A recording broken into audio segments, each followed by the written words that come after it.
La lluvia caía con fuerza, como si el cielo entero se hubiera roto en pedazos sobre la carretera de Cuernavaca. El agua se colaba por cada centímetro de mi ropa, hasta que cada paso se sentía como si arrastrara cemento.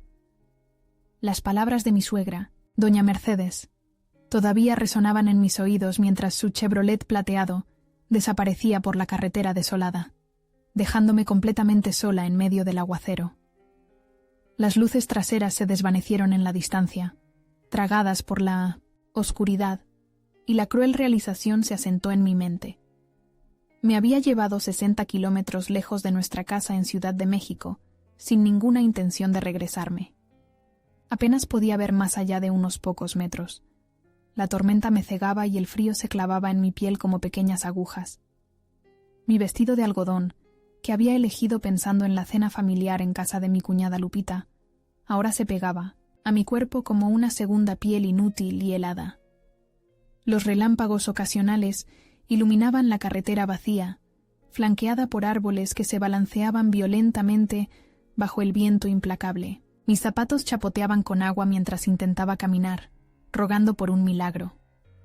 «¿Por qué haces esto, Mercedes?», murmuré entre dientes, sabiendo que mi voz se perdería en el rugido de la tormenta. Cada coche que pasaba sin detenerse solo profundizaba mi desesperación, haciéndome preguntarme cuánto tiempo podría soportar este castigo. No me sentía solamente abandonada, sino traicionada, tratada como si mi vida fuera prescindible. Todo había comenzado con una discusión sobre la educación de mi hijo, Miguel. A mis 32 años, después de 5 de matrimonio con mi adolescente, Carlos todavía era considerada una intrusa en la familia Mendoza. Mi suegra nunca había aceptado que su precioso hijo se casara con una maestra de escuela primaria de Veracruz, sin abolengo, como ella decía cuando pensaba que no la escuchaba. Esta tarde, durante la comida, tuve la osadía de contradecirla cuando sugirió que Miguel debería ir a un internado en Monterrey, lejos de nosotros. Mi hijo no va a crecer lejos de su familia, le dije con firmeza pero respetuosamente. Carlos y yo hemos decidido que estudiará aquí, en el Colegio Azteca. Su mirada se endureció, y aunque no dijo nada en ese momento, ahora entendía que había estado planeando su venganza desde entonces. Ofreció llevarme a visitar a una tía enferma, en Cuernavaca, una excusa para alejarme de la ciudad. Carlos estaba en un viaje de negocios en Guadalajara, así que acepté pensando ingenuamente que podría ser una oportunidad para mejorar nuestra relación. Qué equivocada estaba. Cada relámpago iluminaba la desolación a mi alrededor. El mundo parecía cruel e indiferente, justo como la mujer que me había dejado allí. Mi pecho se tensaba con rabia y miedo. Las lágrimas se mezclaban con la lluvia en mi rostro, pero sabía que no podía derrumbarme. Necesitaba sobrevivir. No importaba cuán lejos de casa estuviera. Intenté recordar el mapa mental del camino. Sabía que estábamos en la carretera federal, pero ¿exactamente dónde me había dejado? Los kilómetros se habían desdibujado en mi mente. El último pueblo que recordaba haber atravesado era pequeño, apenas unas cuantas casas y una gasolinera Pemex. ¿Tepoztlán, quizás? No. Debía estar más cerca de Cuernavaca. Seguí caminando, mis piernas temblando por el esfuerzo y el frío. El agua se acumulaba en la carretera, formando pequeños ríos que dificultaban aún más mi avance. Pensé en Miguel, en su carita de 6 años esperándome en casa con Rosalba, nuestra empleada doméstica. La imagen de mi hijo me dio fuerzas para continuar. No voy a permitir que me derrote, murmuré, apretando los puños. No le daré ese gusto. Mi mente divagaba entre recuerdos y planes. Recordé la expresión de satisfacción en el rostro de Mercedes cuando me ordenó bajar del coche. Aprenderás a respetar tu lugar en esta familia, había dicho con una frialdad que heló mi sangre más que la lluvia. No había súplica que pudiera ablandarla. Su decisión estaba tomada. Me había convertido en un ejemplo de lo que les sucedía a quienes osaban desafiarla. La soledad de la carretera era abrumadora. Cada sonido se amplificaba por el eco de la lluvia, el crujido de las ramas, el zumbido distante de los pocos coches que pasaban demasiado rápido como para notar a una mujer empapada caminando por la orilla. Me pregunté si alguno de esos conductores sería capaz de detenerse si me viera, o si la desconfianza que plagaba nuestro país los haría acelerar, asumiendo que era algún tipo de trampa. Mis pensamientos giraban frenéticamente. ¿Debería intentar llegar al próximo pueblo? ¿Cuántos kilómetros faltarían? ¿O sería mejor buscar refugio y esperar a que amaneciera? La noche era cada vez más oscura, y la tormenta no daba señales de amainar. Un trueno retumbó tan cerca que sentí la vibración en mi pecho. Me estremecí, no solo por el ruido, sino por la realización de lo vulnerable que era. Sola, empapada, en una carretera desconocida, a merced de extraños y de los elementos, una rabia sorda comenzó a crecer dentro de mí. ¿Cómo se atrevía esa mujer a ponerme en tal peligro? ¿Qué clase de persona abandona a otra en estas condiciones? Decidí que si sobrevivía a esta noche, las cosas cambiarían. Ya no más sumisión. Ya no más intentar ganarme su aprobación. Esta noche había cruzado una línea que no tenía retorno, y ella tendría que enfrentar las consecuencias de sus acciones. Seguí caminando. Cada paso una pequeña victoria contra su crueldad. La lluvia continuaba castigándome sin piedad, pero ahora la sentía casi como una limpieza, lavando años de intimidación y miedo. Estaba empapada hasta los huesos, pero mi determinación ardía como una llama que ni toda esa agua podría extinguir. Después de lo que pareció una eternidad tropezando en la tormenta, un par de faros aparecieron detrás de mí. Por un momento, mi corazón se aceleró con terror. No podía distinguir si esto era la salvación o otra cruel jugada del destino. El vehículo oscuro redujo la velocidad, el zumbido del motor vibrando en mi pecho mientras se detenía justo a mi lado. Me quedé paralizada, empapada y temblando, sin saber si debía correr o quedarme quieta. La ventanilla polarizada bajó ligeramente, y distinguí la silueta de una figura familiar. Mis labios se curvaron en una sonrisa involuntaria de alivio. No era un extraño, era alguien que siempre había estado cerca, aunque discretamente. Javier, mi guardia de seguridad privado, asignado para protegerme mucho antes de que mi matrimonio se convirtiera en este campo de batalla, me había estado siguiendo durante toda la velada. «Señora Elena, suba rápido», dijo con su acento norteño, característico, abriendo la puerta del copiloto de la camioneta negra. El peso que oprimía mi pecho se levantó en un instante. Subí al vehículo, el calor del interior contrastando bruscamente con la fría tormenta exterior. Por primera vez desde que me dejaron en esa carretera, me sentí segura. El plan de mi suegra de humillarme y ponerme en peligro había fracasado de la manera más espectacular. ¿Cómo supiste?», tartamudeé, mientras Javier encendía la calefacción al máximo y me pasaba una manta que guardaba en el asiento trasero. «Don Eduardo me contrató hace 3 años para vigilarla, señora. Desde que notó que la señora Mercedes... bueno, que no era de fiar», explicó, refiriéndose a mi padre, un respetado abogado de Veracruz, que siempre había sido más perceptivo que yo respecto a mi matrimonio. Nunca la he dejado sola cuando sale con la señora. Tenía un mal presentimiento hoy. Envolví la manta alrededor de mis hombros temblorosos. La camioneta avanzaba ahora lentamente por la carretera resbaladiza, regresando hacia la Ciudad de México. A través de la ventana vi pasar los pocos negocios abiertos a esa hora. Una taquería con luces neón parpadeantes, una farmacia similares, una tienda Oxxo donde algunos clientes se refugiaban de la lluvia. El silencio entre Javier y yo era cómodo.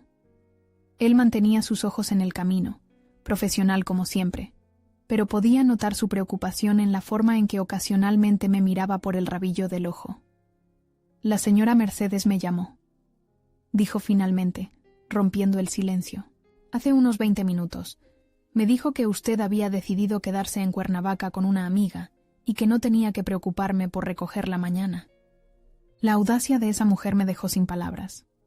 No solo me había abandonado, sino que había intentado cubrir sus huellas. ¿Qué habría dicho cuando yo no apareciera?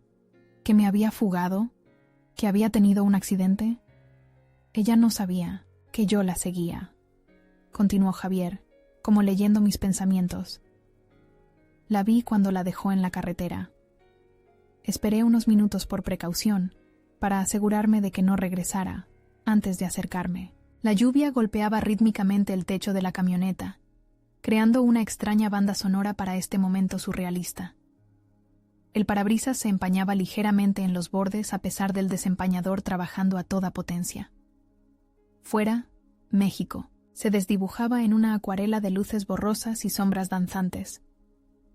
«Tengo todo grabado», añadió Javier, señalando discretamente una pequeña cámara en el tablero, «por si lo necesita después». Una risa amarga escapó de mis labios. Por supuesto que lo necesitaría. Esta noche no terminaría con mi regreso a casa. Apenas estaba comenzando. «Gracias, Javier», dije, mi voz más firme de lo que esperaba. «No sé qué habría hecho sin ti». «Es mi trabajo, señora», respondió simplemente, pero vi una pequeña sonrisa de satisfacción en su rostro curtido por el sol.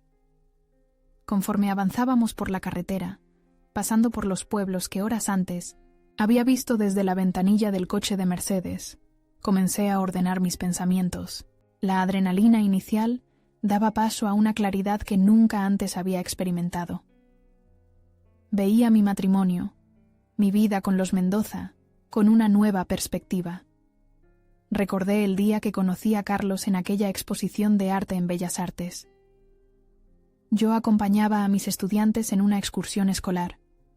Él estaba allí, representando a la fundación cultural de su familia. Su sonrisa, su conversación inteligente, la forma en que se interesó genuinamente por mi trabajo como maestra. Todo había sido tan diferente a los hombres que había conocido antes. Nuestro noviazgo fue rápido e intenso. Apenas 6 meses después, me propuso matrimonio durante un fin de semana en Acapulco. Recuerdo la cara de mi padre cuando le di la noticia. Feliz por mí, pero con una sombra de preocupación que entonces no comprendí. «Los Mendoza son gente poderosa, hija», me había dicho. «Y el poder cambia a las personas, las hace creer que están por encima de los demás». No le hice caso, convencida de que Carlos era diferente, que nuestro amor superaría cualquier diferencia de clase o educación. Qué ingenua había sido. Las primeras grietas aparecieron durante los preparativos de la boda. Mercedes insistía en controlarlo todo: la iglesia, el salón, los invitados, incluso mi vestido. Carlos siempre mediaba, siempre encontraba un punto medio, pero nunca enfrentaba directamente a su madre. «Es su forma de demostrar amor», me decía. «Solo quiere lo mejor para nosotros». Después vino el embarazo de Miguel, y con él, una nueva ola de intromisiones: la habitación del bebé, la elección de la niñera, el pediatra. Mercedes tenía una opinión sobre todo, y Carlos seguía cediendo terreno. «Es su primer nieto», justificaba. «Solo está emocionada». El patrón continuó año tras año. Cada cumpleaños, cada Navidad, cada decisión importante era un campo minado de expectativas y juicios. Yo me había ido replegando, cediendo espacios, para mantener la paz, convenciéndome de que lo hacía por Miguel, por su estabilidad, hasta hoy. Hasta que Mercedes cruzó una línea que no podía ser ignorada. «¿Quiere que la lleve directamente a su casa, señora?». La voz de Javier me sacó de mis recuerdos. Miré por la ventana. La tormenta había amainado un poco, aunque la lluvia seguía cayendo constante. Las luces de la Ciudad de México comenzaban a aparecer en el horizonte, un mar de puntos brillantes contra el cielo negro. «Sí, Javier», respondí con determinación. «A casa. Es hora de enfrentar esto». Javier asintió, acelerando ligeramente. El reloj del tablero marcaba las 11:42 de la noche.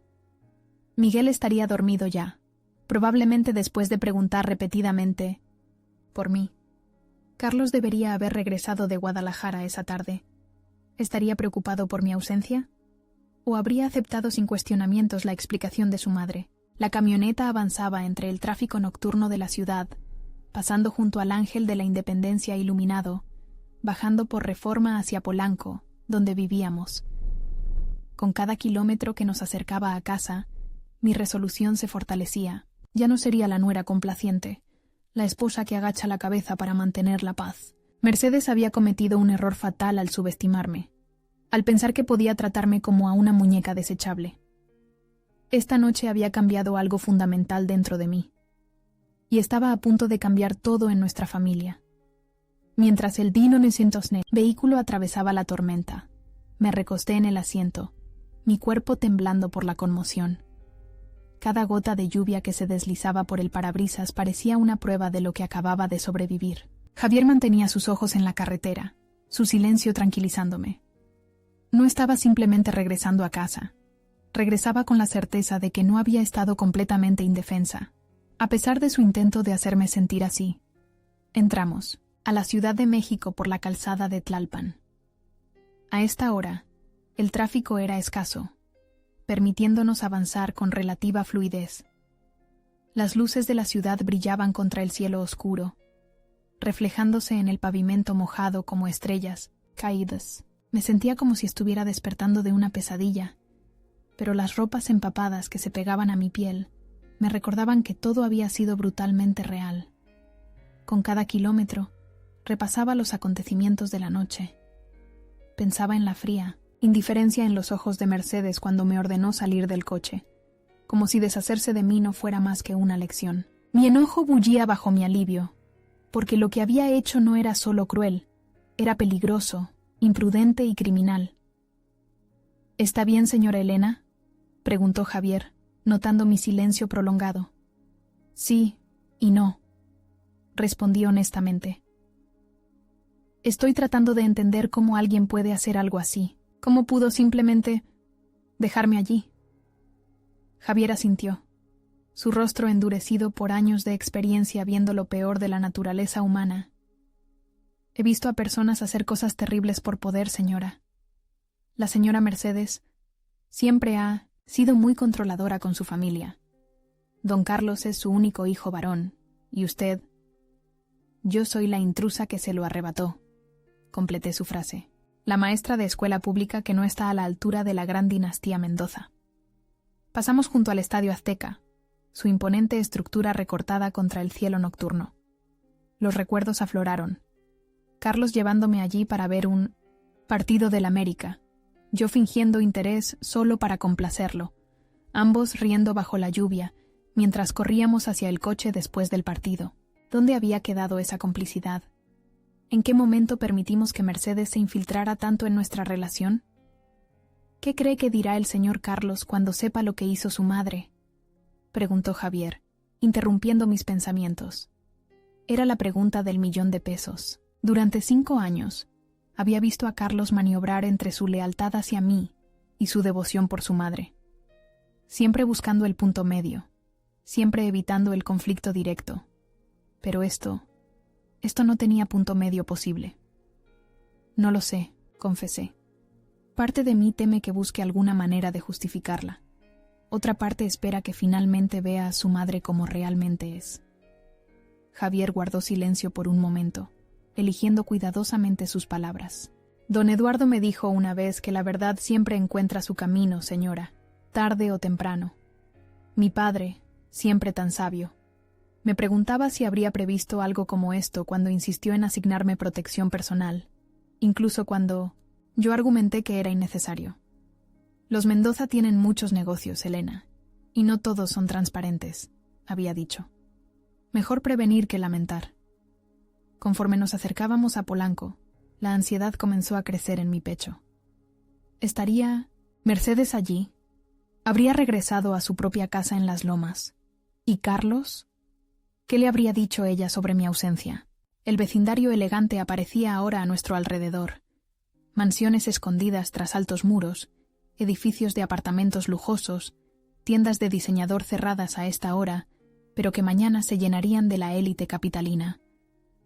Nuestro hogar, un penthouse en un edificio de 12 pisos sobre Masaryk, era un regalo de bodas de los padres de Carlos, un gesto generoso en apariencia, pero que ahora reconocía como otra forma de control.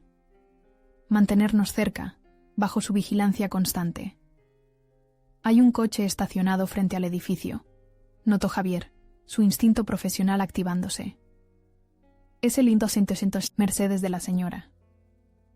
Mi corazón dio un vuelco. Así que estaba allí, probablemente relatando su versión de los hechos a Carlos, construyendo su narrativa, pintándome como la villana de la historia. Javier, dije con súbita urgencia, la grabación que mencionaste, ¿podrías hacer una copia ahora?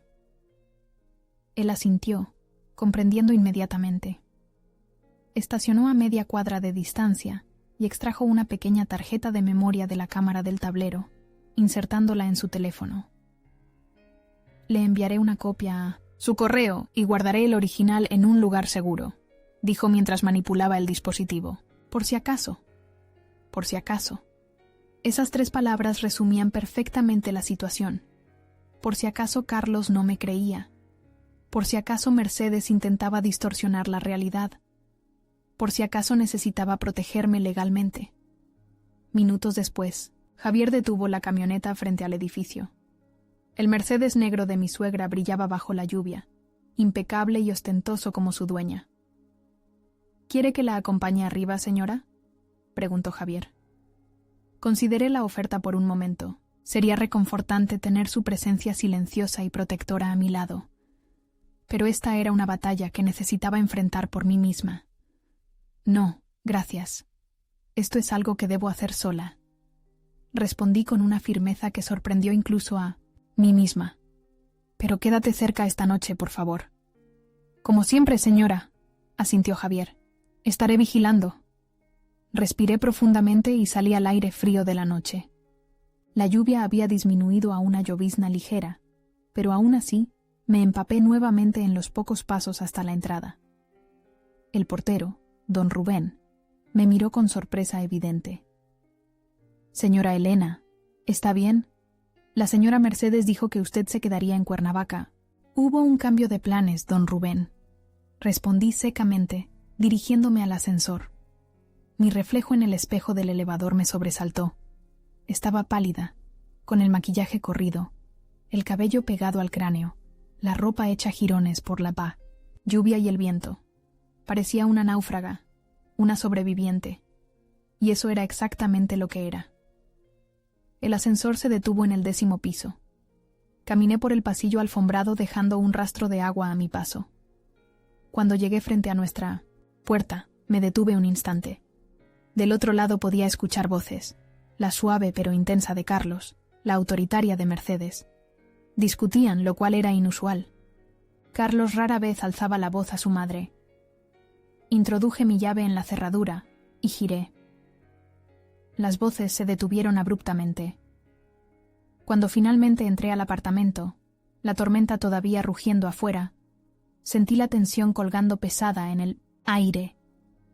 Carlos estaba de pie junto a la ventana, su expresión una mezcla de confusión e irritación, claramente ajeno a la prueba que su madre acababa de orquestar.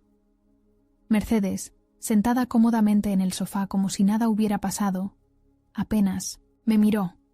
La sala, decorada en tonos neutros y minimalistas según el gusto de Mercedes, nunca me había parecido tan fría y hostil. Las fotografías familiares sobre la chimenea parecían ahora una farsa, una pretensión de normalidad que ocultaba la disfunción subyacente.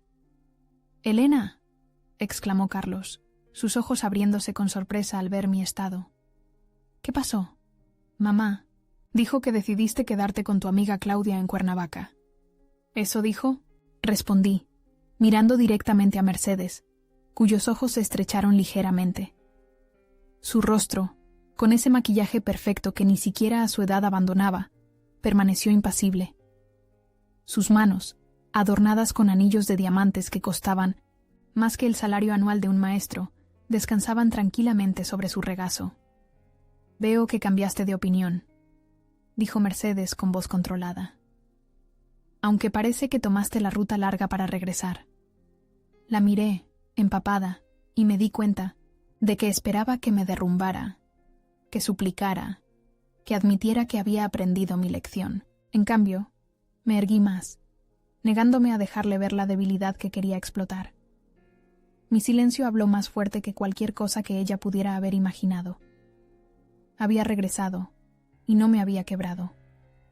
Sonrió ligeramente, quizás asumiendo que sus acciones permanecerían como nuestro secreto. Pero yo sabía más. Esa noche había cambiado algo fundamental dentro de mí, y su arrogancia pronto se convertiría en su perdición. «Estás empapada», observó Carlos acercándose con preocupación. «¿Qué sucedió? ¿Por qué no te quedaste con Claudia como habías planeado?» Miré a mi esposo, el padre de mi hijo, el hombre que había prometido protegerme, y sentí una mezcla de amor y decepción tan intensa que casi me dejó sin aliento. «No hubo ninguna Claudia, Carlos», dije con voz clara. «Nunca la hubo». El silencio que siguió a mis palabras fue absoluto, como si hasta el aire hubiera dejado de circular en nuestra elegante sala. Carlos me miró desconcertado, pasando sus dedos por su cabello negro en ese gesto tan suyo que aparecía cuando estaba confundido. Su camisa azul de oficina, ahora arrugada después de un largo día, contrastaba con la perfección impecable de Mercedes, quien permanecía rígida en el sofá italiano que ella misma había elegido para nuestro apartamento. «¿A qué te refieres? ¿Con que no hubo ninguna Claudia?», preguntó Carlos finalmente, su voz oscilando entre la preocupación y la incredulidad. Sentí el agua escurriendo de mi ropa al piso de madera, formando un pequeño charco a mis pies. En circunstancias normales, me habría preocupado por manchar el carísimo piso que Mercedes había insistido en importar desde España. Esta noche, cada gota parecía un testimonio mudo de lo que acababa de sobrevivir. «Tu madre me llevó hasta la carretera a Cuernavaca y me abandonó allí, en medio de la tormenta», dije, cada palabra clara y directa. «Me dejó a 60 kilómetros de casa, sin teléfono, sin dinero, sin forma de regresar». Carlos parpadeó varias veces, como si mis palabras fueran un código que no podía descifrar. Luego miró a su madre, buscando la negación, la explicación que convirtiera mis palabras en una exageración, en un malentendido. «Mamá», comenzó, pero su voz se apagó ante la expresión inmutable de Mercedes. «Tu esposa necesitaba aprender una lección sobre respetar a esta familia», respondió ella con frialdad, «sobre su lugar en la educación de Miguel. A veces, las lecciones son duras». La naturalidad con la que admitió su acción me dejó momentáneamente sin palabras. No había arrepentimiento, no había vergüenza. En su mundo, lo que había hecho era perfectamente justificable. «¿Tú hiciste qué?». La incredulidad en la voz de Carlos era palpable. «¿Dejaste a Elena en la carretera? ¿En esta tormenta? ¿Estás loca?». «Cuida tu tono conmigo, Carlos», respondió Mercedes, irguiéndose en el sofá. «Tu esposa se ha vuelto incontrolable, contradiciéndome frente a todos en la mesa, insistiendo en que Miguel vaya a esa escuela mediocre en lugar del Instituto San Patricio en Monterrey. Alguien tenía que ponerla en su lugar». «Ponerme en mi lugar». Mi voz tembló, no de miedo sino de indignación. «¿Eso incluye ponerme en peligro de muerte? ¿Sabes lo que puede pasarle a una mujer sola en una carretera oscura?». Me dirigí al baño sin esperar respuesta. Necesitaba quitarme la ropa mojada antes de caer enferma. Escuché la discusión continuar en la sala mientras buscaba una toalla. «Es mi esposa, mamá, la madre de tu nieto». La voz de Carlos se elevaba por primera vez contra su madre. «¿Cómo pudiste hacer algo así?».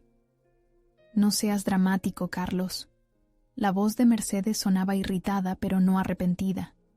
Sabía que encontraría la manera de regresar. «Y mírala. Está aquí, ¿no? La próxima vez lo pensará 2 veces antes de contradecirme». Me envolví en una bata seca y regresé a la sala, donde el enfrentamiento continuaba. Carlos estaba ahora de pie, su rostro enrojecido por la rabia contenida. Mercedes seguía sentada, aparentemente imperturbable, aunque pude notar una ligera tensión en sus hombros. «No habrá una próxima vez, mamá», dijo Carlos con una firmeza que nunca le había escuchado usar con ella. «Esto ha ido demasiado lejos». Mercedes soltó una risa corta y despectiva. Por favor, Carlos. Mañana todos nos habremos calmado y veremos esto con perspectiva. Elena exagera como siempre. No estoy exagerando, intervine, mi voz más fuerte de lo que esperaba. Y tengo pruebas. Ambos me miraron. Carlos con sorpresa, Mercedes con un destello de inquietud que trató de disimular rápidamente. Mi padre contrató un guardia de seguridad para mí hace 3 años, continué. Javier me ha estado siguiendo discretamente cada vez que salgo de casa. Él me vio cuando me dejaste en la carretera, Mercedes. Él me recogió. Y grabó todo. El color abandonó el rostro de Mercedes tan rápidamente que por un momento pensé que podría desmayarse. Sus labios, siempre perfectamente pintados en mine non sincietu, ese tono coral que consideraba su marca personal, se convirtieron en una línea tensa. ¿Un guardia de seguridad?, repitió Carlos, pasando su mirada de mí a su madre y de vuelta a mí. ¿Por qué nunca me lo dijiste? Tu padre siempre tan paranoico, intervino Mercedes recuperando la compostura. Típico de alguien de su posición. La forma en que pronunció posición dejaba claro que se refería a la clase social. De mi familia, varios escalones por debajo de los Mendoza en su escala personal. Mi padre tenía razón en desconfiar, respondí, ignorando su comentario. Y ahora tenemos evidencia de hasta dónde eres capaz de llegar, Mercedes. Carlos se sentó pesadamente en el sillón, pasando sus manos por su rostro en un gesto de agotamiento. Durante un momento, nadie habló. El sonido de la lluvia contra las ventanas era el único ruido en el apartamento. ¿Dónde está Miguel?, pregunté finalmente, recordando a mi hijo de 6 años, durmiendo, respondió Carlos automáticamente. Rosalba lo acostó hace horas. Ha preguntado por ti toda la noche. La mención de mi hijo trajo una nueva oleada de rabia. ¿Y si Javier no hubiera estado siguiéndome? ¿Y si algo me hubiera pasado? ¿Qué habría sido de Miguel? Quiero que te vayas, mamá, dijo Carlos de repente, levantando la mirada hacia Mercedes. Ahora. Mercedes lo miró como si le hubiera abofeteado. En todos los años que llevaba conociendo a Carlos, nunca lo había visto enfrentarse a su madre de esta manera. ¿Me estás echando? ¿Por esto? Su voz mezclaba incredulidad e indignación. ¿Por una pequeña lección a tu esposa? No fue una lección, fue un acto criminal, respondió Carlos poniéndose de pie. Y no voy a discutirlo más esta noche. Quiero que te vayas y que no regreses hasta que yo te lo diga. Mercedes se levantó lentamente, acomodando su costoso traje sastre como si estuviera preparándose para una sesión fotográfica y no para ser expulsada del apartamento de su hijo. Esto no quedará así, Carlos, advirtió, recogiendo su bolso Chanel del sofá. Has cambiado desde que te casaste. Con ella, te ha alejado de tu familia, de tus responsabilidades. Lo único que me ha alejado de ti es tu comportamiento, mamá, respondió Carlos abriendo la puerta. Buenas noches. Mercedes salió sin mirarme, su perfume de jazmín dejando una estela casi tan tóxica como su presencia. Cuando la puerta se cerró tras ella, Carlos se apoyó contra la pared, como si toda la energía hubiera sido drenada de su cuerpo. Nos miramos a través de la sala, 2 personas que compartían una vida, pero que de pronto parecían extraños. El silencio entre nosotros estaba cargado de preguntas no formuladas, de decisiones pendientes. ¿De verdad te dejó en la carretera?, preguntó finalmente, su voz apenas un susurro. Asentí, sin confiar en mi voz para responder. Dios mío, Elena, murmuró, cruzando la distancia entre nosotros y abrazándome con fuerza. Lo siento tanto. Nunca pensé que ella... Nunca creí que pudiera. Me permití descansar en su abrazo por un momento, absorbiendo su calor, su familiar aroma a aftershave y café. Pero algo había cambiado dentro de mí. Ya no era la misma mujer que había salido de este apartamento esa mañana. Ya no era la esposa complaciente que aceptaba las intrusiones de Mercedes para mantener la paz. Esto no puede seguir así, Carlos, dije, separándome para mirarlo a los ojos. Tu madre ha cruzado una línea que no tiene retorno, y necesitamos decidir qué vamos a hacer al respecto. Carlos asintió lentamente, su mirada perdida más allá de mí, quizás viendo por primera vez la verdadera naturaleza de nuestra situación. Lo sé, dijo finalmente. Lo sé. La mañana siguiente amaneció despejada, como si la tormenta de la noche anterior hubiera limpiado no solo el cielo, sino también el aire entre nosotros. Me desperté antes que Carlos y me quedé observándolo dormir, sus facciones relajadas, después de una noche de conversaciones difíciles y decisiones postergadas. Había olvideras bajo sus ojos, testigos del insomnio que compartimos hasta bien entrada la madrugada. Salí silenciosamente de la habitación y me dirigí a la de Miguel. Mi pequeño dormía profundamente, abrazado a ese oso de peluche que Mercedes había intentado quitarle tantas veces por considerarlo poco digno para un Mendoza. Su rostro, tan parecido al de Carlos pero con mis ojos, estaba sereno, ajeno a las tormentas que sacudían su familia. Acaricié suavemente su cabello negro, sintiendo una resolución fortaleciéndose dentro de mí. Todo lo que hiciera a partir de ahora sería por él, para protegerlo de la toxicidad que había permitido infiltrarse en nuestras vidas. Miguel merecía crecer en un hogar donde el respeto y el amor fueran la norma, no la manipulación y el miedo. El desayuno transcurrió en un silencio extrañamente cómodo. Rosalba, nuestra empleada doméstica, preparó chilaquiles y fruta fresca, mientras Miguel nos contaba animadamente sobre un sueño donde volaba sobre la Ciudad de México. Carlos lo escuchaba con atención fingida, pero podía ver que su mente estaba en otra parte, probablemente repasando los eventos de la noche anterior. Cuando Rosalba se llevó a Miguel para vestirlo, Carlos finalmente habló. «He estado pensando toda la noche», dijo, girando su taza de café entre las manos, «sobre mi madre, sobre nosotros, sobre todo lo que ha pasado desde que nos casamos». «¿Y?», pregunté, mi corazón acelerándose ligeramente. «Quiero ver la grabación», respondió, levantando la mirada. «Necesito verla con mis propios ojos». Asentí, comprendiendo su necesidad de confirmar lo que ya sabía en su corazón. Llamé a Javier, quien llegó al apartamento media hora después, vestido formalmente como si fuera a una reunión de negocios y no a mostrar evidencia de un acto criminal. «Buenos días, señora Elena, señor Carlos», saludó con su formalidad, habitual, aunque noté un ligero nerviosismo en su postura. Era la primera vez que se presentaba oficialmente ante Carlos como mi guardaespaldas. «Gracias por venir, Javier», respondí, indicándole que se sentara. «Carlos quiere ver la grabación de anoche». Javier asintió solemnemente y extrajo una tableta de su maletín. Con unos pocos toques en la pantalla, comenzó a reproducir el video.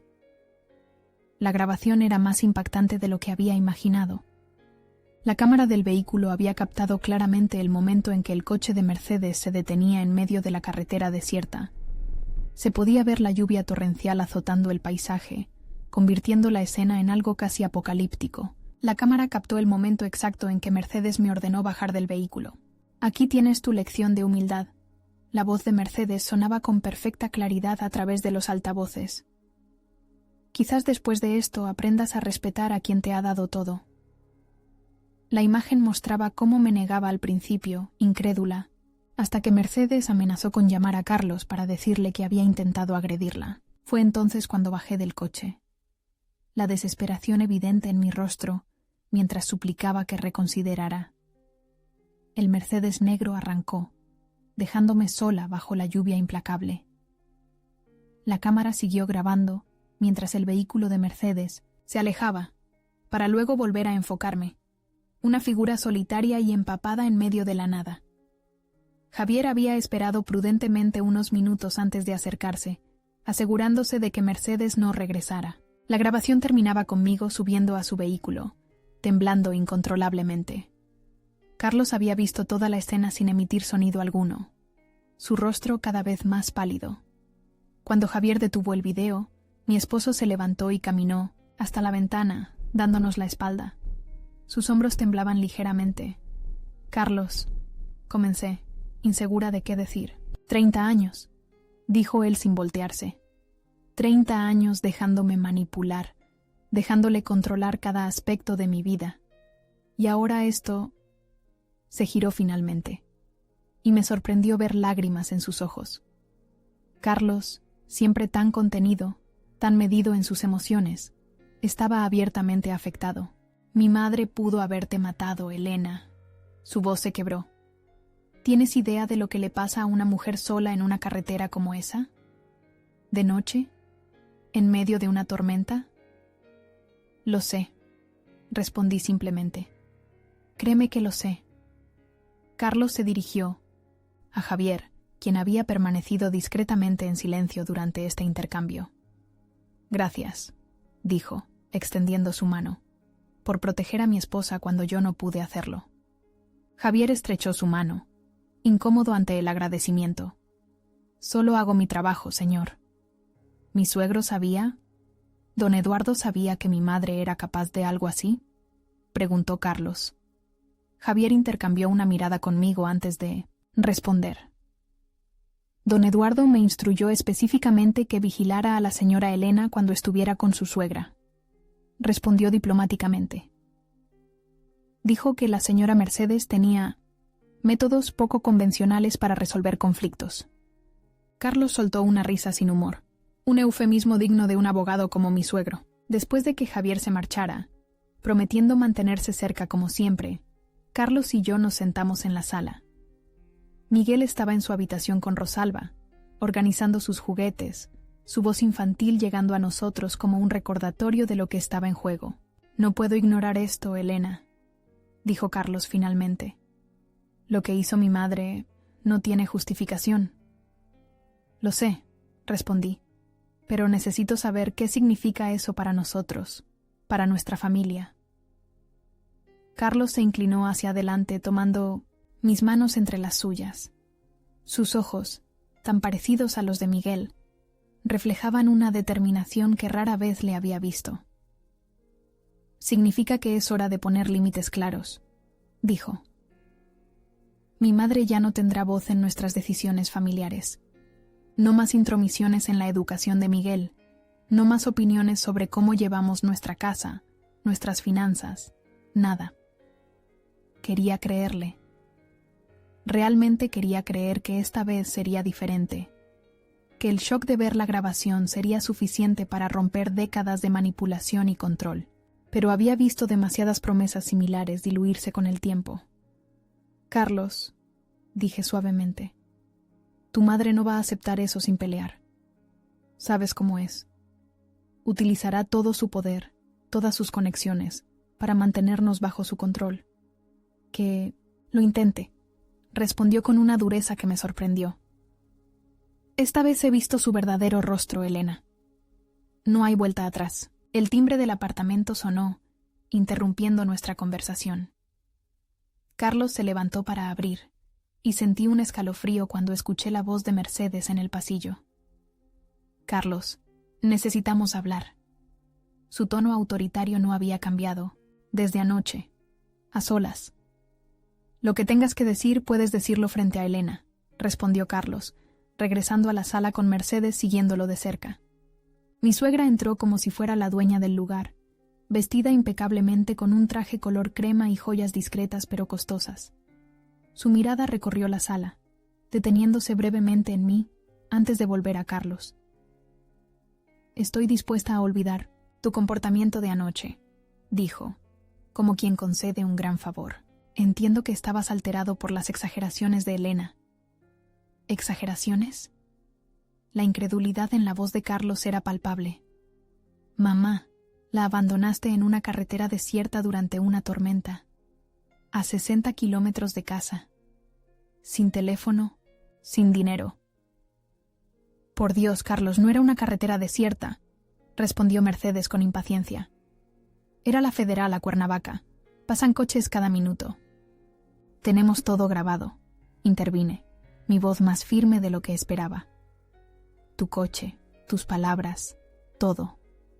Mercedes me miró como si fuera un insecto molesto que había tenido la osadía de hablar en su presencia. ¿Y qué? ¿Vas a denunciarme? Su risa fue breve y despectiva. ¿Crees que alguien te tomaría en serio? ¿A ti contra mí? No se trata de denuncias, mamá, interrumpió Carlos. Se trata de que entendamos todos dónde estamos parados. Lo que hiciste fue imperdonable y va a tener consecuencias. Mercedes pareció genuinamente sorprendida ante la firmeza de su hijo. Durante un momento, su máscara de seguridad flaqueó, revelando una incertidumbre que nunca antes le había visto. ¿Consecuencias?, repitió. ¿Qué consecuencias? Para empezar, no volverás a estar a solas con Miguel, respondió Carlos. No más salidas, no más fines de semana en tu casa, nada sin nuestra supervisión directa. El golpe dio en el blanco. Si había algo que Mercedes valorara por encima de su control sobre Carlos, era su influencia sobre Miguel, su único nieto, varón, el heredero del apellido Mendoza. No puedes hacer eso. Su voz perdió parte de su autoridad habitual. Miguel es mi nieto. Y es nuestro hijo, respondí. Un hijo al que no vamos a permitir que manipules como has hecho con Carlos durante toda su vida. La mirada que me lanzó Mercedes contenía tanto veneno que casi retrocedí físicamente. Pero me mantuve firme, sosteniendo su mirada. Ya no era la nuera intimidada que había sido hasta ayer. Carlos se volvió hacia su hijo, su voz suavizándose en ese tono que siempre había usado para manipularlo. Hijo, estás dejando que ella se interponga entre nosotros, entre la familia Mendoza y su legado. ¿Es eso lo que quieres? Lo que quiero es una familia sana para mi hijo, respondió Carlos. Y hasta que demuestres que puedes respetar a mi esposa, que puedes aceptar los límites que ponemos, no formarás parte activa de nuestras vidas. Las palabras cayeron en la habitación como piedras en un estanque, creando ondas de silencio, que se expandieron hasta volver todo irreal. Mercedes parecía haber encogido de repente, su presencia imponente disminuida por primera vez desde que la conocía. Esto no quedará así, dijo finalmente recogiendo su bolso. Te arrepentirás de esto, Carlos. Ambos lo harán. Salió del apartamento sin mirar atrás, la puerta cerrándose con un golpe que resonó en el repentino silencio. Carlos se dejó caer en el sofá, exhausto pero con una extraña paz en su rostro, como si se hubiera quitado un peso que llevaba cargando toda su vida. ¿Crees que lo aceptará?, pregunté, sentándome junto a él. No, respondió honestamente, pero por primera vez en mi vida no me importa lo que ella acepte o no. Esto ya no se trata de complacerla, Elena. Se trata de proteger lo que realmente importa. Apoyé mi cabeza en su hombro, sintiendo que algo fundamental había cambiado. Entre nosotros. La lealtad dividida de Carlos parecía haberse aclarado finalmente. El conflicto en sus ojos había dado paso a una determinación que nunca antes había visto. Por primera vez, sentí que estábamos verdaderamente unidos como familia. Y esa pequeña grieta en su lealtad hacia Mercedes, que había vislumbrado la noche anterior, se había convertido en una ruptura definitiva. Durante las semanas siguientes, nuestra vida adquirió una extraña calma. Mercedes no volvió a aparecer en nuestro apartamento, aunque sabíamos que estaba moviendo hilos en las sombras. Carlos recibía llamadas diarias de familiares y amigos cercanos a los Mendoza, todos repentinamente preocupados por la situación familiar. Tíos que apenas veíamos en Navidad, primos con los que Carlos apenas mantenía contacto, incluso su padrino, don Alfonso, un político retirado con quien no hablaba desde nuestra boda, todos con el mismo mensaje. Tu madre está destrozada. Deberías reconsiderar tu posición. La familia es lo más importante. Carlos se mantuvo firme, repitiendo pacientemente que la familia era precisamente lo que estaba protegiendo, la suya, la nuestra, la que formábamos Miguel, él y yo. Una tarde de jueves, mientras revisaba exámenes de mis alumnos de tercer grado en la mesa del comedor, Carlos llegó más temprano de lo habitual a casa. Su rostro mostraba una mezcla de determinación y agotamiento que me resultó inmediatamente preocupante. ¿Qué pasó?, pregunté, dejando a un lado los papeles. Carlos se aflojó la corbata y se sentó frente a mí, pasándose una mano por el cabello en ese gesto tan suyo. Mi madre fue a la oficina hoy, dijo. Llegó sin avisar, con Rodrigo García. Sentí un escalofrío. Rodrigo García era el abogado principal de las empresas Mendoza, un hombre conocido por sus métodos implacables y su lealtad absoluta hacia Mercedes. ¿Qué querían?, pregunté, aunque una parte de mí ya lo sabía. Convencerme de que te deje, respondió Carlos con una calma que contrastaba con la gravedad de sus palabras. Rodrigo trajo documentos de divorcio ya preparados. Todo a mi favor, por supuesto. Custodia completa de Miguel, la casa para mí, una compensación económica razonable para ti siempre que aceptaras volver a Veracruz y no causaras problemas. La frialdad con que Mercedes había planeado destruir mi familia me dejó momentáneamente sin palabras. Sabía que era capaz de mucho, pero esto superaba incluso mis peores expectativas. ¿Qué les dijiste?, logré preguntar finalmente. Carlos tomó mis manos sobre la mesa, sus ojos fijos en los míos. Les dije que se fueran al diablo, respondió con una sonrisa cansada. En términos más educados, por supuesto. Les dije que si volvían a sugerir algo así, buscaría un nuevo asesor legal para las empresas. La amenaza no era pequeña. Rodrigo García llevaba más de 20 años manejando los asuntos legales de los Mendoza. Reemplazarlo sería una declaración de guerra abierta. Carlos, no quiero que pierdas tu trabajo por esto, dije, consciente de que las empresas Mendoza eran tanto su herencia como su sustento. No lo perderé, respondió con seguridad. Mi nombre está en el consejo directivo y tengo suficientes acciones para asegurar mi posición. Además, las empresas necesitan de mis contactos en el sector financiero tanto como yo necesito del apellido Mendoza. Era cierto. En los últimos años, Carlos había construido una red de relaciones profesionales que lo hacían valioso más, allá de su apellido. Su trabajo en expandir las inversiones de la familia hacia sectores tecnológicos había demostrado ser crucial para la supervivencia del conglomerado en la economía moderna. ¿Y cómo reaccionó tu madre?, pregunté, imaginando la furia de Mercedes ante la negativa de su hijo. Como esperaba, dijo Carlos. Primero incredulidad, luego amenazas veladas sobre consecuencias, y finalmente ese silencio frío que usa cuando está realmente furiosa. Hizo una pausa, dudando antes de continuar. Pero hay algo más, Elena. Algo que descubrí después de que se fueron. Su tono me puso en alerta. Carlos se levantó y extrajo unos documentos de su maletín. Estuve revisando algunos archivos de la empresa después de su visita, buscando entender por qué mi madre estaba tan desesperada por separarnos ahora, explicó, extendiendo los papeles sobre la mesa. Y encontré esto. Eran documentos legales complejos, llenos de términos que no entendía completamente. Pero entre la jerga legal distinguía algo sobre fideicomisos, herencias y condiciones de transferencia de acciones. ¿Qué es todo esto?, pregunté confundida. El testamento de mi abuelo, explicó Carlos. El padre de mi madre. Resulta que estableció condiciones muy específicas para la herencia familiar. Las acciones principales de las empresas Mendoza no pueden ser transferidas a la siguiente generación si el heredero está casado con alguien que mi abuelo o, en su ausencia, mi madre, no apruebe. ¿Y eso significa? Significa que mientras estemos casados, mi madre sigue controlando el 51% de las acciones, continuó Carlos. El día que cumpla 60 años, debería transferir ese control a mí, como único heredero varón.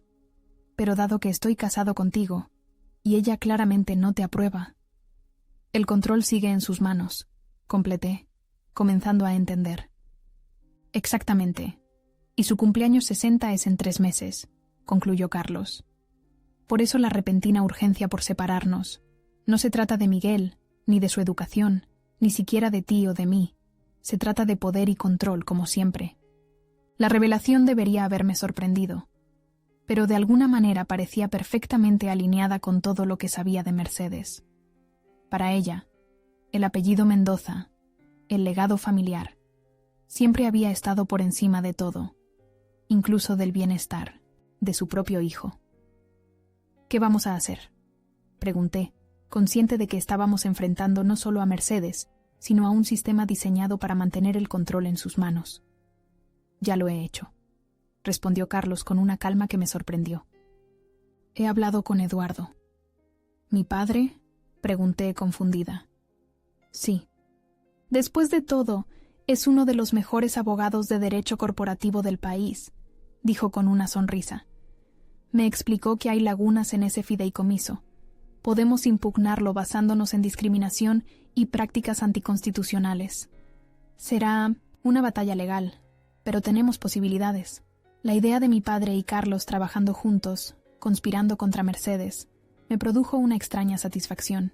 Durante años, ambos hombres habían mantenido una relación cordial pero distante, separados por la sombra de Mercedes y sus constantes manipulaciones. ¿Y mientras tanto? Pregunté. Mientras tanto, vamos a dejar de intentar complacer a... Mi madre, respondió Carlos con determinación. Miguel irá al colegio azteca como habíamos decidido. Compraremos nuestra propia casa, fuera de Polanco, lejos de su vigilancia constante. Y me tomaré un descanso de las empresas Mendoza para aceptar esa oferta del banco suizo que he estado posponiendo por años. La magnitud de estos cambios me dejó momentáneamente sin palabras. Era más de lo que había esperado, más de lo que me había atrevido a soñar después de años viviendo bajo la sombra de Mercedes. ¿Estás seguro? Pregunté finalmente. Es toda tu vida, Carlos. Tu herencia, tu trabajo. Mi vida eres tú y Miguel, respondió sin titubear. Lo demás son solo cosas, Elena. Cosas que mi madre ha usado para controlarnos durante demasiado tiempo. 2 semanas después, la confrontación final llegó de manera inesperada. Estábamos cenando en casa de mis padres en La Condesa, un barrio bohemio que Mercedes consideraba demasiado común para los Mendoza. Miguel jugaba en el jardín con los hijos de mi hermana Lucía, sus risas llegando hasta nosotros en el comedor donde los adultos conversábamos sobre nuestros planes de mudanza. El timbre sonó, y todos nos miramos confundidos. No esperábamos a nadie más. Mi madre se levantó para abrir, y segundos después, Mercedes Mendoza entraba al comedor como una tormenta contenida, seguida por Rodrigo García y, para mi sorpresa, Javier. «Así que aquí estás», dijo Mercedes, ignorando completamente a mis padres y dirigiéndose directamente a Carlos, dejando plantados a los Montero para cenar con ellos. Los Montero eran viejos amigos de la familia Mendoza, y aparentemente Carlos había olvidado una cena programada con ellos esa noche. «Mamá», la voz de Carlos sonaba cansada pero firme. «No es momento ni lugar para esto». «¿Y cuándo será, Carlos?», respondió Mercedes, su voz elevándose ligeramente. «Cuando hayas tirado por la borda 30 años de relaciones familiares, cuando hayas rechazado tu herencia, cuando hayas permitido que esta mujer te aleje de todo lo que eres». Mi padre se puso de pie, su presencia imponente a pesar de su estatura media y su pelo canoso. «Señora Mendoza», dijo con la calma profesional que lo caracterizaba en los tribunales, «le sugiero que modere su tono en mi casa». Mercedes lo miró como si apenas notara su presencia.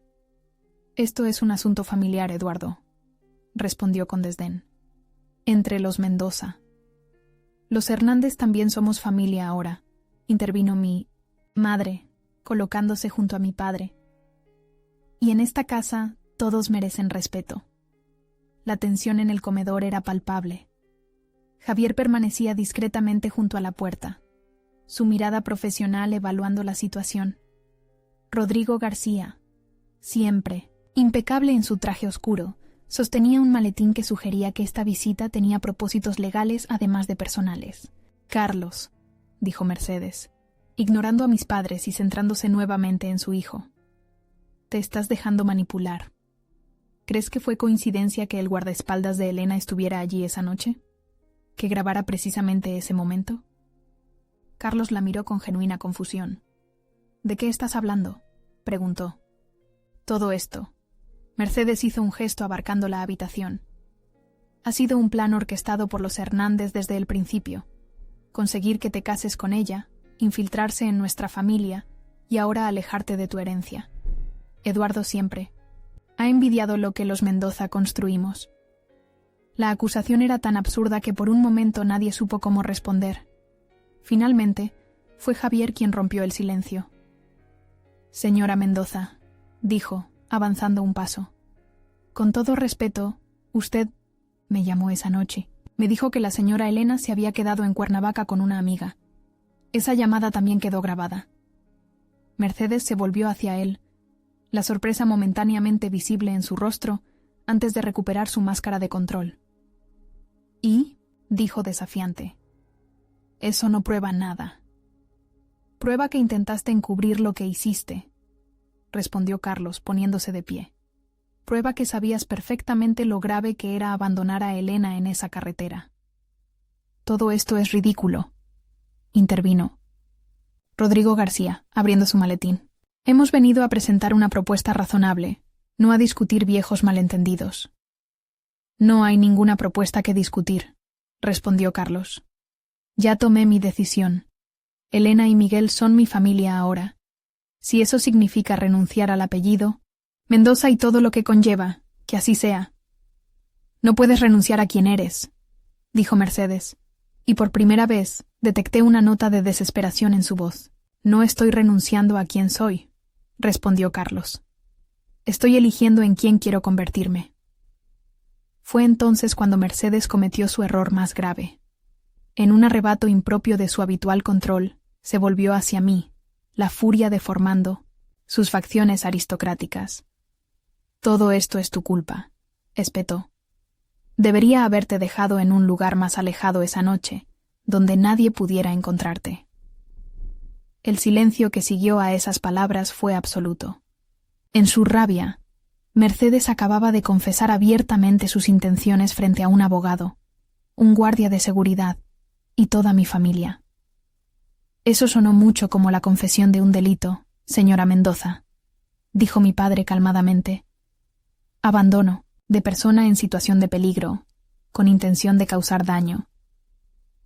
El rostro de Mercedes perdió color mientras comprendía la magnitud de su error. Rodrigo García cerró su maletín con un golpe seco, su expresión profesional fracturada por primera vez desde que lo conocía. «Creo que deberíamos continuar esta conversación en otro momento», dijo el abogado, tomando a Mercedes del brazo. «Cuando todos estemos más calmados».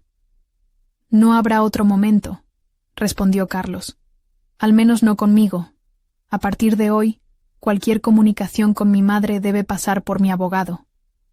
Miró a mi padre. «Si estás dispuesto a representarme, Eduardo». Mi padre asintió solemnemente. «Sería un honor», respondió. Mercedes pareció encogerse ante nuestros ojos, su presencia imponente disminuyendo con cada segundo que pasaba. Su arrogancia, su seguridad en su propio poder, se desmoronaba frente a nosotros. Al intentar humillarme, se había humillado a sí misma, revelando a todos la crueldad que había trabajado tan duro por ocultar.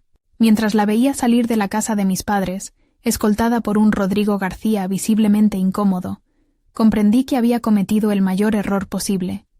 Había subestimado el amor de Carlos por su familia, nuestra familia, y había revelado su verdadera naturaleza no solo a su hijo, sino a todos los presentes. «Se acabó», dijo Carlos cuando la puerta se cerró tras ella. «Realmente se acabó». Me acerqué a él y tomé su mano.